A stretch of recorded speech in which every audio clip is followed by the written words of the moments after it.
ఎవరైనా మిమ్మల్ని మాటలు అనేసి ఇన్సల్ట్ చేసేసినప్పుడు మీకు వెనక్కి తిరిగి సమాధానం ఎలా చెప్పాలో తెలియలేదా? అలాంటప్పుడు ఈ వీడియో చివరిదాకా చూడండి. Hi, I'm doctor Sriveni. ఈ వీడియోలో మనం తెలుసుకుందాము, ఎవరైనా మనల్ని మాటలు అనేసి ఇన్సల్ట్ చేసేసి వాళ్ళ దారిని వాళ్ళు వెళ్ళిపోయిన తర్వాత మనకి దాన్ని ఎలా ఫేస్ చేయాలి, ఏం చేయాలి అర్థం కానప్పుడు మనల్ని మనం ఎలా బ్యాలెన్స్ చేసుకోవాలనేది చూద్దాం. ఫస్ట్ ఏంటంటే, ఇలాంటి వాళ్ళు చుట్టుపక్కల చాలామంది ఉంటారు. సమ్ టైమ్స్ మనం కూడా చేసి ఉంటాము కోపంలో వచ్చినప్పుడు. కానీ పాయింట్ అక్కడ ఏంటంటే, అసలు ఎవరైనా అలాంటి మాటలు అనేసి మనల్ని ఇన్సల్ట్ చేస్తున్నారంటే ముందు తెలుసుకోవాలి, అది ఇంటెన్షనల్లీ లేకపోతే తెలియకుండా. అంటే వాళ్ళకి తెలిసి చేస్తున్నారా, తెలియక చేస్తున్నారా? ఒకవేళ తెలిసి చేస్తున్నప్పుడు మీరు దాన్ని వాళ్ళతో మాట్లాడాలి. నువ్వు ఇలా అన్నావు, దీని అర్థం ఏంటి అని మీరు మాట్లాడగలిగే శక్తి మీరు తెచ్చుకోవాలి. రెండోది, వాళ్ళకి తెలియకుండా జరిగిపోతుంది అనుకోండి, అంటే వాళ్ళ మైండ్లో ఏమీ లేదు, కానీ ఆ హడావిడిలో, కంగారులో, లేకపోతే వాళ్ళకి వేరే పని మీద దృష్టి ఉండో ఏదో అనేసి నువ్వు ఇంతే, నువ్వు ఎప్పుడు ఇలాగే అని మిమ్మల్ని ఏదైనా ఇన్సల్ట్ చేసేసి వెళ్ళిపోయారనుకోండి, మీరు ఒక టైం తీసుకొని వాళ్ళతోటి పిలిచి వాళ్ళతోటి మాట్లాడాలి. ఆ టైంలో నువ్వు ఇలాగ అన్నావు, నాకు ఇబ్బంది కలిగింది, నేను ఫేస్ చేయలేకపోయాను, ఏంటి అది ఎంతవరకు నిజము నువ్వు అన్నది అని అలాగా మనం మాట్లాడడానికి ట్రై చేయాలి. ఇది ఒక పద్ధతి. రెండోది, దీనికి కూడా అవకాశం ఇవ్వలేదనుకోండి వాళ్ళు, అప్పుడు మీరు అవలంబించాల్సిన టెక్నిక్ ఏంటంటే జర్నలింగ్ అండ్ బ్రెయిన్ డంపింగ్ అంటాం మనం. దాని అర్థం ఏంటంటే, మీరు అలాగే ఎవరన్నా మిమ్మల్ని ఏదైనా అనేసి లేబుల్స్ ఇచ్చేసి ఇన్సల్ట్ చేసేసినప్పుడు మీకు అక్కడ సందర్భంలో మీకు మాట్లాడడానికి కుదరలేదన్నప్పుడు మీరు ఇంటికి వచ్చి దాన్ని ఒక కాగితంలో రాసుకోవాలి.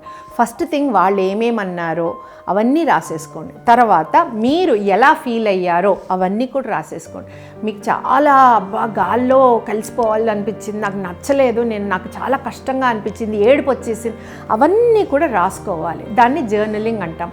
దాని తర్వాత వాళ్ళన్న మాటలకి మీరు బాధపడిన దానికి ఎంతవరకు నిజం ఉందా అనేది థర్డ్ పాయింట్. అంటే మీరు ఎంత నమ్ముతున్నారు, అవతల వాళ్ళు అన్న మాటలు ఎంత నమ్ముతున్నారో ఈజ్ మోర్ ఇంపార్టెంట్. అంటే వాళ్ళు అనేది మీరు నమ్ముతున్నారా, లేకపోతే మీ లోపల మీరు ఆత్మ పరిశీలన చేసుకున్నప్పుడు మీరు అనేది మీరు నమ్ముతున్నారా, దాన్ని బట్టి మీకు క్లారిటీ వస్తుంది. అంటే వాళ్ళు అంటున్నప్పుడు అది వాళ్ళ దృష్టి, ఆ దృష్టి కరెక్ట్ అవ్వాలని రూల్ లేదు. కానీ మీరు ఇలాగ జర్నలింగ్ చేసుకొని బ్రెయిన్ డంపింగ్, అంటే బ్రెయిన్లో వచ్చే ఆలోచనలన్నీ పేపర్ మీద పెట్టి దాన్ని డంపింగ్ అంటాం. అలా పేపర్ మీద పెట్టిన తర్వాత మీకు మానసికంగా క్లారిటీ వచ్చేస్తుంది, చాలా క్లియర్ అయిపోతుంది. ఈ బ్రెయిన్ డంపింగ్ అండ్ జర్నలింగ్ కనుక మీరు చేస్తూ ఉంటుంటే రెగ్యులర్గా అదన్నీ రాసేసుకొని మీ మైండ్లో అప్పుడు ఎంత ఫీల్ అయ్యారో అదంతా రాసేసుకున్న తర్వాత యాక్చువల్ వర్క్ స్టార్ట్ అవుతుంది. అదంటే ఏంటంటే, ఇందులో రాసుకున్నప్పుడు లాస్ట్ థర్డ్ దాంట్లో దాన్ని ఏవైతే నెగిటివ్ ఉన్నాయో అవన్నీ మీరు పాజిటివ్ చేసుకోవడానికి ట్రై చేయండి.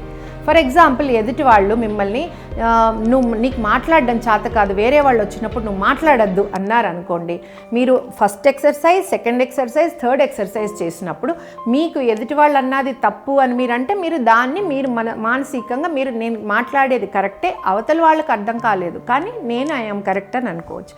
ఒకవేళ ఎదుటి వాళ్ళు కనుక నీకు సరిగ్గా డ్రెస్ చేసుకోవడం రాలేదు, ఏంటది అలా తయారయ్యావు అని మిమ్మల్ని అంటే, మీరు ఫస్ట్ ఎక్సర్సైజ్ వాళ్ళు అన్నది, సెకండ్ మీరు ఫీల్ అయ్యింది, థర్డ్ ఏదైతే మీరు థర్డ్ ఎక్సర్సైజ్ చేస్తున్నారు ఎంతవరకు నిజం ఉందా అనేది చూసి నిజంగానే మిమ్మల్ని మీరు ఒకసారి పరిశీలించుకోండి. ఒకవేళ నిజంగా మీరు సరిగ్గా ఇంపార్టెన్స్ ఇవ్వట్లేదు అనుకోండి మీ బాహ్యంగా మీరు కనిపించే పద్ధతిలో, అప్పుడు దాన్ని ఇంప్రూవ్ చేసుకోవచ్చు, పాజిటివ్గా చేయొచ్చు. అంటే ఆ నెక్స్ట్ లిస్టులో. లేదా మీరు ఎంత బాగా ఉన్నా వాళ్ళకి అనే పద్ధతి అలాగే ఉంది, అది వాళ్ళ అలవాటు అలాగే అంటున్నారంటే దాన్ని మీరు ఇంపార్టెన్స్ ఇవ్వక్కర్లేదు. అలాగా ఈ థర్డ్ ఎక్సర్సైజ్ ఏదైతే ఉందో, అంటే మీ పరంగా మీరు దాన్ని రాసుకున్న తర్వాత థర్డ్ ఎక్సర్సైజ్లో ఏవన్నా నెగిటివ్ ఉంటే దాన్ని పాజిటివ్గా మార్చడానికి చూడండి. అప్పుడు మీకు మైండ్లో ఆల్రెడీ సమాధానం ప్రిపేర్ అయిపోతుంది. అంటే ఎదుటి వాళ్ళు ఎప్పుడైనా ఇకపైన ఫ్యూచర్లో సేమ్ కామెంట్స్ వచ్చినప్పుడు, లేకపోతే మీకు ఇబ్బందికరంగా అసౌకర్యంగా ఉండే కామెంట్స్ వచ్చినప్పుడు దాన్ని ఎలా తిప్పి కొట్టాలి అనేది మీ మైండ్కి క్లారిటీ వచ్చేస్తుంది. మీరు చాలా స్ట్రాంగ్ అవుతారు మెంటల్లీ అండ్ ఇమోషనల్లీ. అంటే మీలో ఉన్న ఏదైతే భావుకత ఉందో దాన్ని మీరు స్ట్రాంగ్గా చూసుకుంటారనమాట.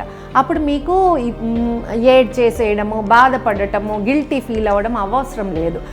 మిమ్మల్ని మీరు వెరీ స్ట్రాంగ్ స్ట్రాంగ్ పర్సన్ అని మిమ్మల్ని మీరు గ్రహించుకొని మీరు ముందుకు వెళ్ళొచ్చు. వీడియో మీకు నచ్చినట్టయితే లైక్ చేయండి, షేర్ చేయండి అండ్ కామెంట్ చేయండి. ఈ కింద స్క్రోల్ అవుతున్న నెంబర్లో నా వాట్సాప్ నెంబర్ గ్రూప్ ఉంది. మీరు ఆ గ్రూప్లో జాయిన్ అయితే ఇకపైన మీకు ఏమన్నా కన్సల్టేషన్స్ కావాలన్నా లేకపోతే నాతో డైరెక్ట్గా కాంటాక్ట్ చేయాలన్నా మీరు నాకు వాట్సాప్ గ్రూప్ నుంచి కాంటాక్ట్ చేయొచ్చు. నేను మీకు ఇంకా కూడా హెల్ప్ చేయగలుగుతాను. Thank you.